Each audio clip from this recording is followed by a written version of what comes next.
Mas o Humberto falou uma coisa que eu queria levantar, essa questão aqui da tecnologia pro bem maior, né? Pro bem da humanidade. Só que a gente vê nos filmes, normalmente o contrário.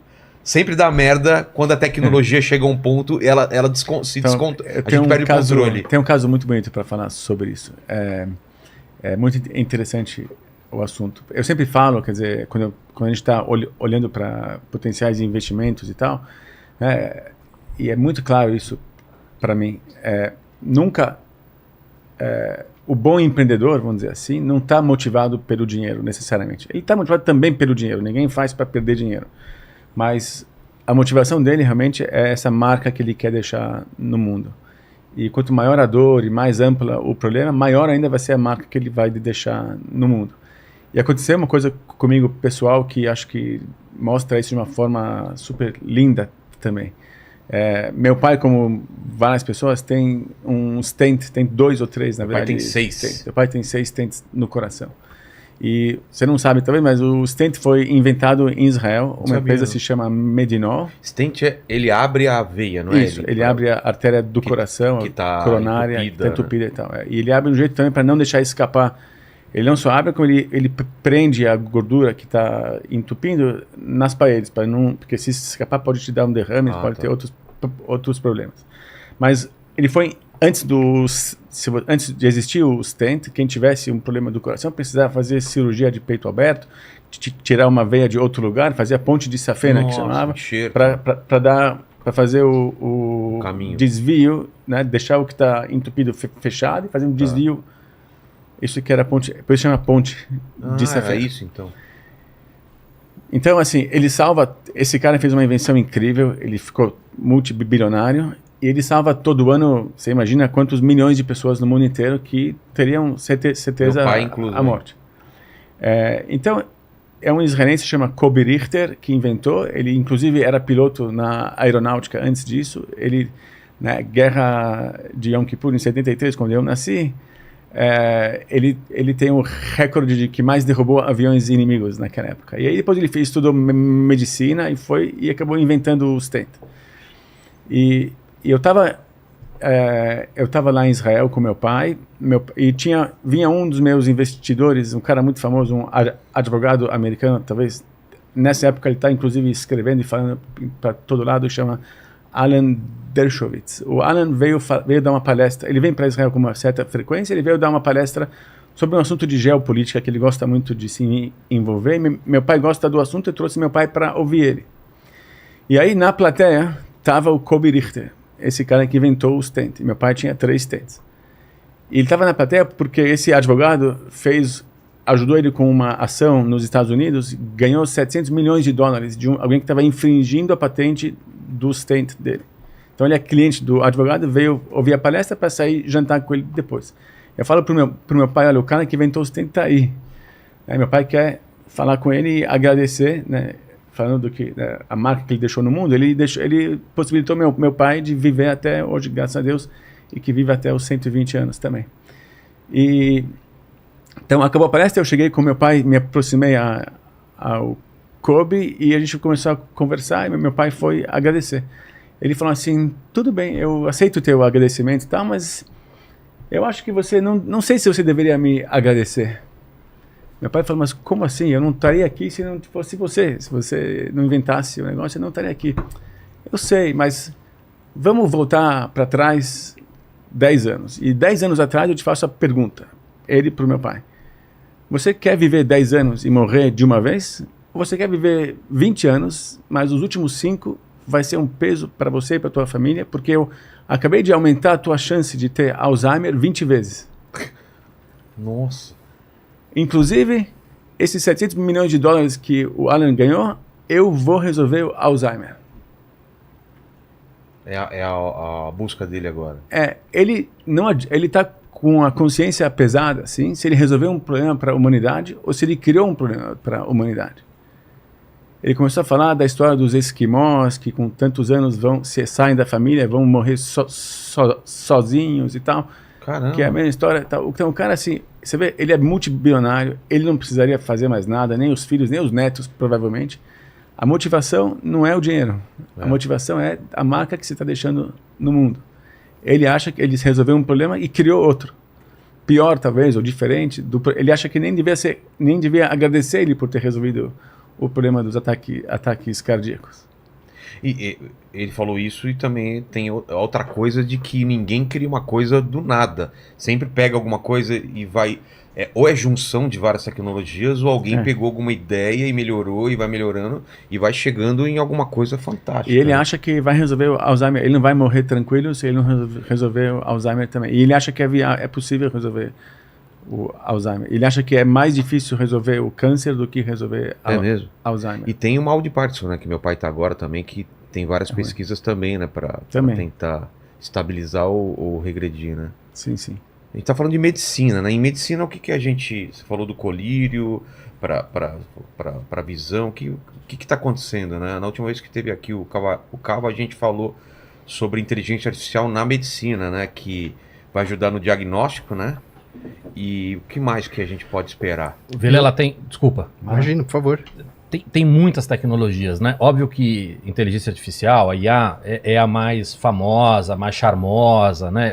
É o que tem maior impacto em tudo isso. Mas tem muitas tecnologias, tá? Vou te citar algumas. Impressão 3D. Né? Então você tem muito trabalho agora de fazer não só a impressão de órgãos, ainda não está funcional, mas é uma coisa que a gente já teve prova de conceito, ou seja, a gente já sabe que vai dar para fazer. Tem muitas questões ainda para serem resolvidas, mas é uma questão de tempo. 5 anos, 10 anos, 15 anos, 20 anos, não importa. Que material? Fazer órgão com o teu DNA eu consigo fazer os materiais de cada órgão. Então, o coração, ele tem alguns tipos, né, tem lá músculo, carne, veia, né, eles têm alguns tipos de... O seu rim tem outros tipos de tecido, de célula. Então, você consegue fazer a coleta da célula do Vilela, e aí você vai multiplicar essas células, que é um processo que a gente já conhece há muito tempo, que a gente usa para vacina e tudo. Nessa multiplicação eu consigo dizer, essa célula vai virar isso, essa aqui vai virar gordura, essa aqui vai virar... Entendi. E aí você consegue, com a impressão 3D, fazer o desenho, enfim. Então, esse é um processo que a gente já consegue fazer, mas ainda tem muitos desafios. Então, não é funcional. Talvez eu e você, a gente não consiga ainda ter acesso a isso em vida, mas o teu filho vai ter acesso. Vai ter, sim. Acabei de voltar de Malta. Fui numa conferência de equipamentos médicos inovadores e lá tinha a empresa que ganhou o concurso lá de startups, uma empresa que está fazendo, eles fazem numa impressão 3D um substrato, uma plataformazinha para um tratamento de diálise, hemodiálise, pegam células do seu rim, multiplicam essas células, clonam essas células e criam um rim artificial para você fazer hemodiálise personalizada. Então, a gente já tem a prova de conceito. Você já tem, por exemplo, um pedaço de rim que já faz a diálise, por exemplo, né? Agora, a gente tem ainda muitos desafios. Então, se você falar com os maiores especialistas, alguns vão dizer que isso vai demorar 5 anos, alguns vão dizer que vai demorar 20 anos. A gente não sabe ainda com esse tempo. Talvez eu e você, a gente não tenha isso em vida. Talvez tenha. Não sei quantos anos você pretende viver ainda. Né? Quero até os 120 também, mas de boa. Então, se você for viver a 120, provavelmente você vai ter isso. Mas sabe por que a gente fala 120? Tu vai interromper. Por quê? Não é ao acaso. Porque Moisés viveu 120 anos. Ah, é? Então, todo mundo, quando a gente faz aniversário entre a comunidade judaica, deseja outro até os 120, que você vive até os 120, igual a Moisés. Mas o que é legal nessa história é, independente ou até antes do órgão, a gente vai conseguir usar esta tecnologia para outras coisas. Então, vou te dar um exemplo. Pessoas que têm um câncer e estão muito debilitadas. Eu preciso testar um tratamento nessa pessoa. Eu testar o tratamento na pessoa é muito complicado. Como é que eu vou testar 2, 3 tratamentos nela se ela já está muito debilitada? Então, e tem só uma chance, normalmente. Quer dizer, não tem tempo. Então eu posso imprimir um pedaço de você em laboratório e testar o medicamento neste pedaço de você. 10 e fazer 10 testes com 10 remédios diferentes. Esse é um exemplo maravilhoso. Então, a impressão 3D vai ajudar em inúmeras coisas, não só no órgão, mas em cartilagem, em uma série de outras coisas.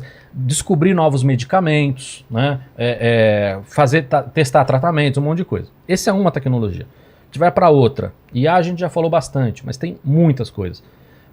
IoT, Internet das Coisas. Você já tem hoje no Brasil algumas iniciativas interessantes que vão, por exemplo, para uma UTI e conseguem conversar com os equipamentos e instalar outros sensores na cama E aí pegar todos esses dados, né? Pegar o dado de, puta, como é que tá o batimento cardíaco desse cara, como é que tá o nível de dor desse cara, como é que tá isso, como é que tá aquilo, enfim. E eu consigo fazer uma análise desses dados e ajudar os médicos a dizer, olha... A entender. O Vilela precisa do seu auxílio agora. Por quê? Olha, por causa desses dados aqui, a gente acha que ele tem uma grande chance de ter sépsia, né? Uma infecção generalizada, enfim. Então, você já consegue, com esta tecnologia, reduzir o tempo que você fica no hospital, reduzir mortalidade no hospital, reduzir custo em hospital. Então, não é só IA. Você tem IA, você tem impressão 3D, você tem IoT, você tem uma série de tecnologias. Bioma, você conhece a história do bioma também? Tem cada vez mais uma outra linha de pesquisa que está dizendo que todas as suas doenças, é muito importante para as suas doenças o teu bioma no estômago, intestinal. Até para Parkinson e Alzheimer, que o que pode ter causado isso, ou que controla isso, na verdade, são as bactérias, as milhões de bactérias que tem no teu estômago.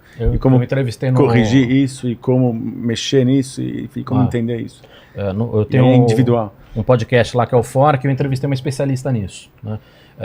E eles acreditam, e tem algumas provas já disso, que não só Alzheimer, mas até depressão. Né?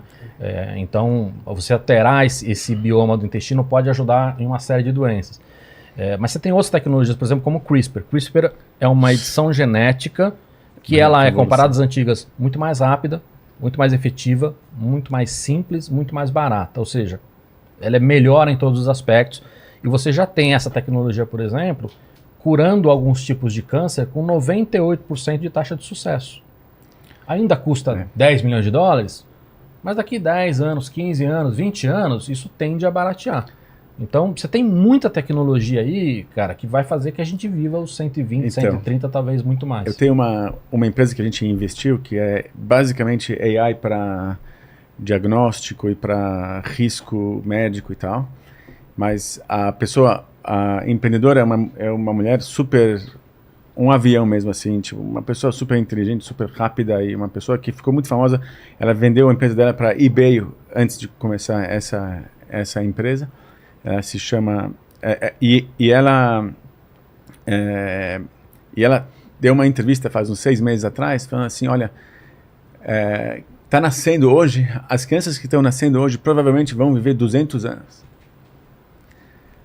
Aí eu fiquei pensando assim, viver 200 anos é bom ou é ruim? Depende como vai ser essa Imagina vida. Qual que é o impacto no mundo inteiro se todo mundo agora fosse viver 200 anos. Caramba. O que vai acontecer com o mercado imobiliário? Porque hoje a pessoa vive, sei lá, seus 70, 80 anos e o imóvel, vamos dizer, dá espaço para outro. Recicla. Você vai ter agora 5, 6 gerações vivendo em paralelo, por exemplo. O que vai acontecer com o espaço, com a cidade, com o transporte? Você começa a imaginar o impacto de viver todo mundo agora 200 anos. Não eu, mas meu neto que nasceu faz 2 anos vai viver talvez 200 anos. O preconceito de alguém falar assim, tô namorando que é trabalho? Menina, quantos anos? Tem a idade da minha neta. Não, o que vai ser trabalho? Até quando você vai trabalhar? E se você não está planejando 200 anos, como você vai parar de trabalhar, 70 e vive até os 200. Todo o sistema de aposentadoria quebra com 150 anos. Imagina, ou com 100 anos já quebra, com 200. Então, assim, é muito bom tudo isso, mas tem um lado que você tem que pensar 2 vezes. Já tem aquele maluquinho lá nos Estados Unidos que já tá com a idade biológica do filho, né? Sim. Então, essas coisas parecem ficção, mas são muito mais próximas do que a gente pensa. Mas esse cara não vive, né? Tem uma rotina porque a rotina dele é uma rotina absurda de tudo. O cara, ele tem uma preocupação tão maluca com idade que a vida do cara vira só isso. Saco, bicho. De tomar pílula, tomar remédio, de isso, faz aquilo, o que pode comer, o que não pode. Vira um negócio doentio até, né?